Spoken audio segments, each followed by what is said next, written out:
In this example, we're going to learn how to find sample covariance in Excel. In order to find covariance, we need two data sets. So here we have the number of people who use public transportation and the number of people who use personal cars in a week. So we want to see if there is a positive or a negative correlation between these two data sets. If the answer we get is positive, then that means that both variables tend to increase together or decrease together.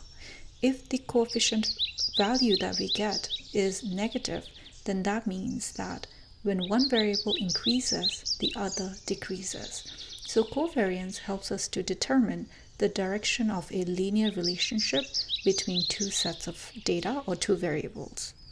So in Excel, the function to use is equal to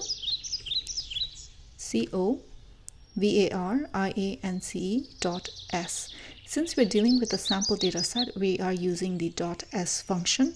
If you're using a population data set, then you want to use the .p function.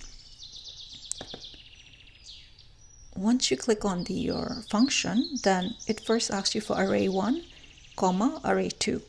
Array 1 is your first data set, comma, array 2 is your second data set.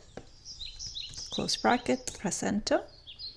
So here the value I get is a positive number, 4.61 or 4.62, and you can also round it up to 5. This tells me that the relationship between these two data sets is positive, so they tend to move in a similar or a linear direction. So when one value goes up, the other value also tends to go up.